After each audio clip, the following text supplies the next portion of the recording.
We're going live. All right. Welcome to the health and what are we on? Health occupations and long-term care. I hope our final meeting for this session, but you never can tell. We have one bill on the agenda today, which is Senate bill with a number, and that number is 167. 167. Thank you very much. And we have discussed this bill in the past. A couple of weeks ago, we received some answers to our questions and a follow-up from the social workers, which we very much appreciate. And we have two amendments in our packets to discuss today, both of which were briefly discussed or were discussed in concept at the last meeting. So I am going to open the floor to members of the subcommittee.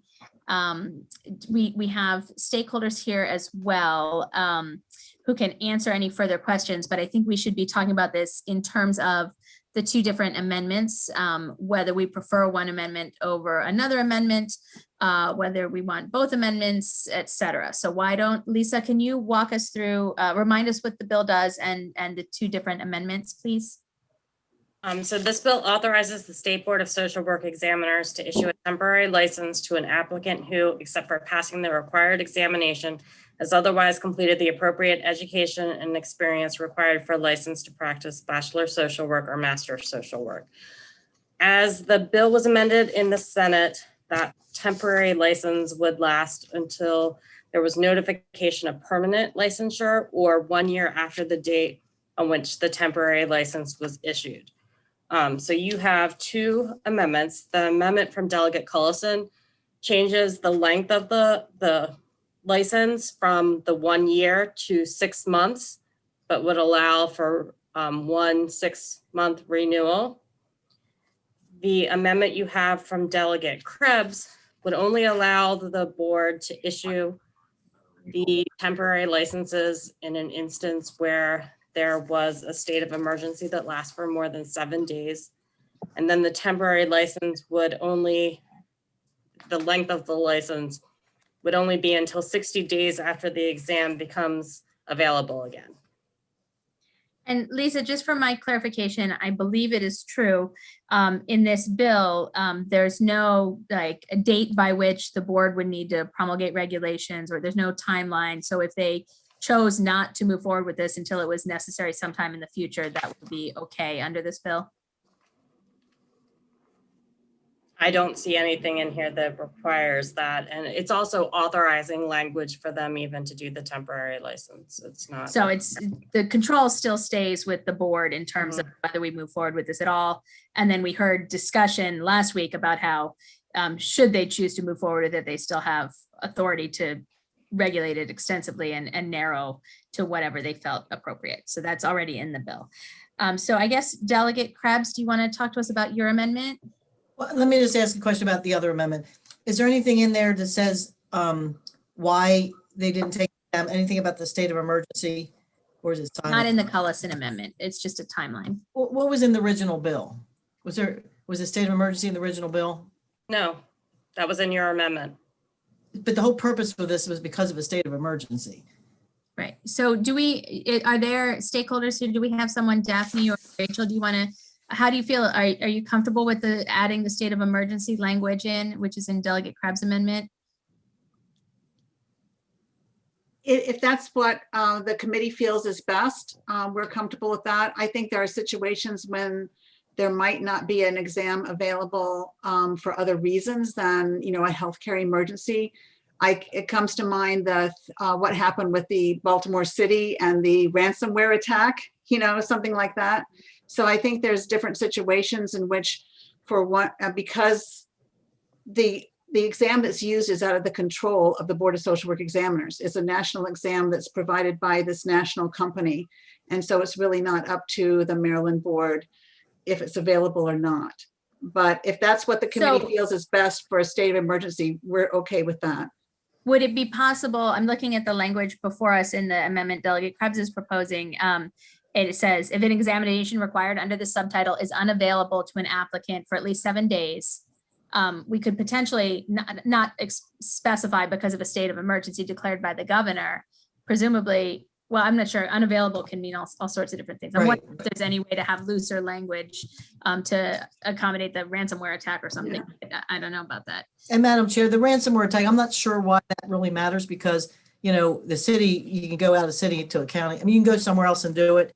I think I go back to what was the problem we're trying to solve. Supposedly it was because of the state of emergency and there was a short amount of time that they weren't available. I think that these testing companies are changing how they operate to make accommodations for these types of things and to do remote testing. But that's. I know, I think Delegate Krebs, one of the things I learned in the last week that was really interesting to me about exactly this, because I'm all for remote testing. I've been going through it with my daughter with her ACT tests. It's really been hard to find testing locations. But evidently the national certifying organization that does this test made a policy decision that was out of our control in the state of Maryland that they would not do online testing. And so that's, I think, part of the problem this bill is trying to solve for. And I don't disagree with you, but I think they're going to have pressure just because that's the way, and there's ways to be able to watch and see whether anyone's in the room or whether, so I think the pressure is going to be on them to have an update to the new technology. But anyway, I guess what I'm trying to figure out, this issue had to do because of COVID and the state of emergency.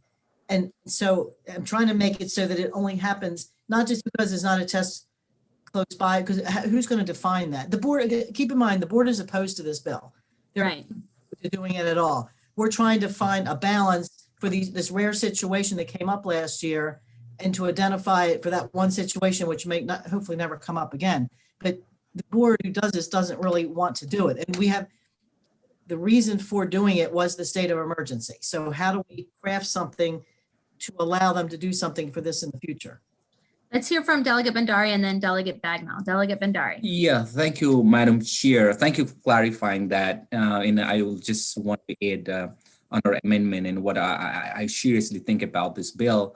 And this bill just gives the Board of Social Worker the power to grant to our graduating student of social work who haven't yet received their license, the qualifying exam, or temporary license to work, to have experience. That's very important thing. And another thing is the board can choose to exercise this power or not. We are not mandating anything. And another thing is this bill leaves it completely up to them, right? There is a choice. And the board of physician has this power. And several other state license board also have this power. So this is kind of a quiver of like an arrow, extra arrow in the quiver of the board. So I believe that, you know, we don't have to add that emergency language. And I would love to have 1 year, but I would support Delegate Bonnie Coalition amendment, and I would not feel comfortable with Delegate Krebs amendment. The reason is the 7 days or 60 days, I think it is too much of a hassle. If we are giving them something, let's give them some time. Hi, Delegate Bagnall. Sorry, that took me a minute. Thank you, Madam Chair. You know, I understand Delegate Krebs' concerns in trying to somehow limit this in a way that makes sense, but is still forward thinking, because if we're putting it in statute, we don't want to have to come back if something else occurs and have to change it.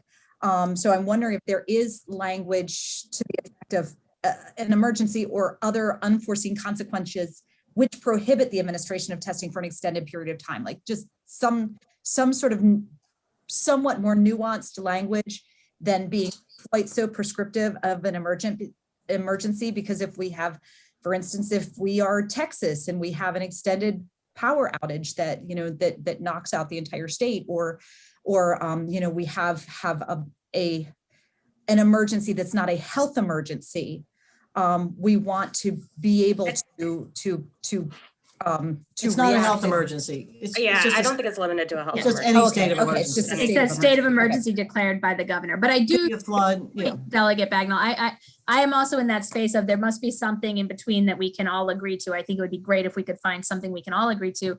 Lisa, is there, since you're the wordsmith, I'm going to put you on the spot. Is there something we can think of that we would add? So sort of 7 days because of a state of emergency declared by the governor, and then some sort of catch-all words we could throw in to give us a little more flexibility, or other unforeseen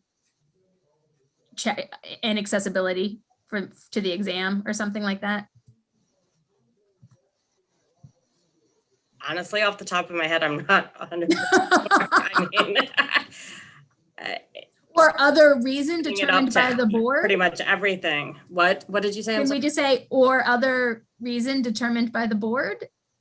Or Because of a state of emergency or another reason as determined by the board? yeah, we could do that. I mean, Delegate Krebs, I think, the goal is, right, to narrow it, but also place the authority with the board, which is, what we want to do. And ultimately, it would be their decision when it was appropriate. And Mr. Farrell is here. I mean, I worked with him on this language, but you might want to ask Mr. Farrell from the board. Sure. What would you be comfortable with that kind of language, Mr. Farrell? I think you're here. Yeah, I see you, Jerry. Thank you, Madam Chair. Speak for the full board this evening. Haven't had. Are you hearing me okay? We're hearing every third word. Yeah.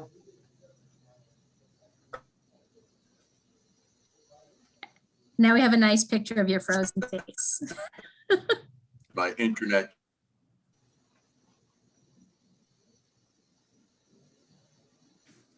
Second.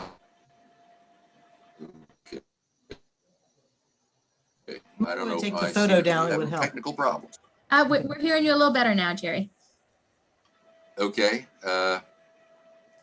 So the board is prepared to accept the Krebs amendment. We're fine with that language. I don't think we'd be great about going beyond that.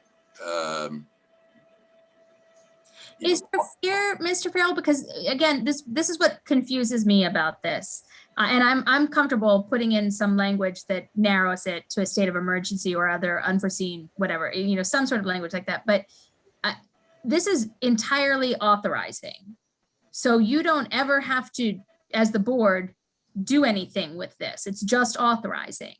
So that's why I don't want to spend too much time wordsmithing what we're authorizing you to do. If it's something, if the committee feels comfortable authorizing it and trusting the board to use it when and how appropriate. I've never heard a board come to me and say, please don't authorize us to do that. That's unusual. No, I understand completely. And the board's concern is that this opens the door to any manner of requests for a temporary license, which is why we like the emergency declared by the governor, which limits it so that we don't have to deal with requests for my car broke down on the way to the exam. I couldn't take the exam. My mother got sick. I had to go take care of my mother and I couldn't take the exam. We like the narrow language for a specific reason and that reason only, I think is okay with the board. Okay, I think Delegate Bandari's hand is up from before, but Delegate Cullison looks like she has a new question. Delegate Cullison? Thank you, Madam Chair. It's not a new question. If I'm understanding Delegate Krebs' amendment, it says when the test is not available for 7 days or more, right? Mm-hmm. So what if the language were simply that when the may grant this when the test becomes unavailable for any reason for 7 days or more? Gosh, Bonnie, you are very It's- smart, Delegate Cullison. And I feel real strongly about the words readily available. Because, we've already had experiences where, oh, you can go get that, but it may be in Pennsylvania or maybe in, West Virginia, but you can't get it in Maryland and you got to get yourself someplace else. So I think, and again, it's at the discretion of the board what readily available means. Mm-hmm. But But it we would. could do at the top, if an exam required under this subtitle is unavailable to an applicant for at least 7 days, period. And that would still address the concerns that we just heard. Nobody, their car broke down. That's not the issue, right? Yeah, because it's based on the exam, not the. Right, and then we could add readily at the end. This is something I wanted to talk about too.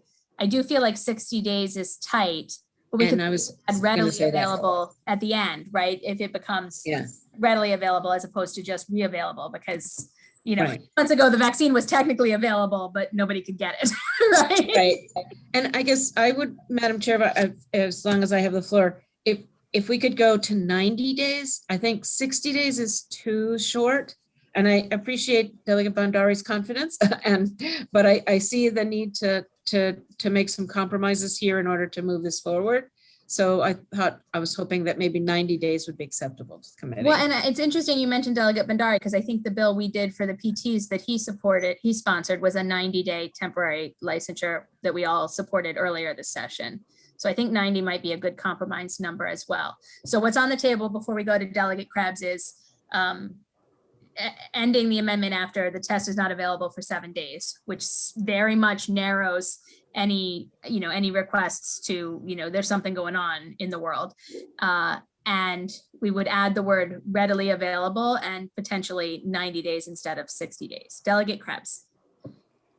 The only concern I have about readily available, it's up to the board. If they decide to do this, it's going to be up to them to decide, do they have a valid reason? If it's a state of emergency and there's this came up because of what happened last year. And everybody knew, hey, here's a reason. They didn't have to sit and say, okay, Susie Q had a good reason and Billy Bob didn't. Right.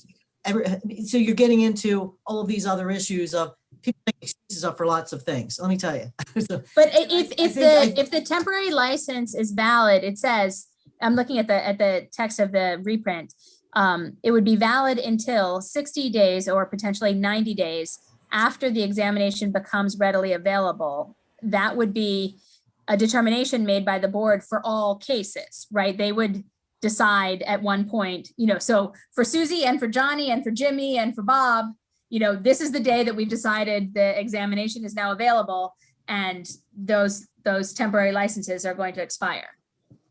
So it could be the ones in Montgomery County, ones that I don't know. I don't know the situation. I think that there's a problem that occurred. There was one time, it could occur again, it may not, and we're trying to solve something. And it's a philosophical difference. And I know someone early on in this testimony said, I don't think they should even be required to take a test. And I think that's sort of some philosophical differences. I think there should be a certain level of competency. And I think it's important in this situation, not like the orthopedics that have someone standing there next to them or on site. These people are going to be working with someone one-on-one and no one around. And so I think it's a little different. That's just my opinion. I think it's, I think you want the quality of these people to be high and they have a certain competency because they're not working with anyone. But I've said enough about this. Let's move on. Okay, in the hands of the committee. So any other members of the committee with any questions or comments on this? Can I ask a clarifying, Yes, double please. check. So Delegate Coulson, when you were saying, do you want the not readily available language to be used in both instances, not readily available to an applicant for at least 7 days? Or is it okay for that to remain as is unavailable? It's okay for it to remain as unavailable, and then put the readily available at, with respect to when the board makes the The determination, 90 days. the 90 days, right? If Okay. that's okay with the chair. Okay, Delegate Bandari. Yeah, that's wonderful. Thank you, Madam Chair. I would go with the wisdom of our wonderful delegate Bonnie Coalition. I would love to move this amendment. Okay, thank you. Second. I heard a second. And just so I'm clear, it's those two changes that Delegate Collison just suggested, as well as turning the 60 days to 90 days is what we're moving, right? I'm seeing heads nodding. Okay, so it's been moved and seconded. Any further discussion? I'll look for hands. I don't see any. All in favor, say aye. Anyone who's opposed to the amendment, go ahead and raise your hand on the side. I don't see any hands up. That's a good sign. Do we have a motion on the bill as amended? Move the bill. Bill is amended. Second. Perfect. Any discussion on the bill as amended? Is everyone comfortable with moving forward with this? I'm going to call a vote. All in favor, say aye. Anyone who's opposed, raise your hand up in the side.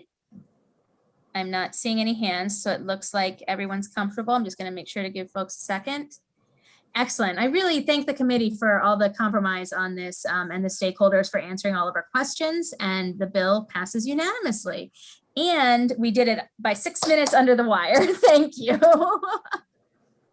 I'm not sure that we have any other stragglers left. I think we're all in good shape.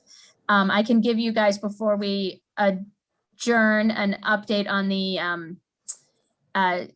music therapy bill that we discussed in voting session yesterday. We do have an amendment that what happened with that was that we had some language from the licensed counselor statute, because remember, the bill was originally in there. So the penalties were the penalties that applied to behavioral analysts, but they're not actually in the audiology and speech pathology statute. So we're going to strike that, and we're going to make the music therapy penalties consistent with what is elsewhere in the audiology statute, which is $5,000 and 1 year. And we're striking that big $50,000. So that was a good catch that came in the voting session, and we'll have that amendment in the voting session. And there's also another, Oh, that's right, Lillian's amendment the board requested. This is another issue that arose because we switched the title where the provisions were in for the Board of Professional Counselors and Therapists. They apparently have serial numbers on their licenses, and they have a seal that they stamp them with. And the Board of Audiologists and Speech Language Pathologists don't do any of that. So we're striking that language for them. So that will be in the amendment also. Thank you, Lisa, for the reminder. And we'll see everybody at the voting very session. important stuff.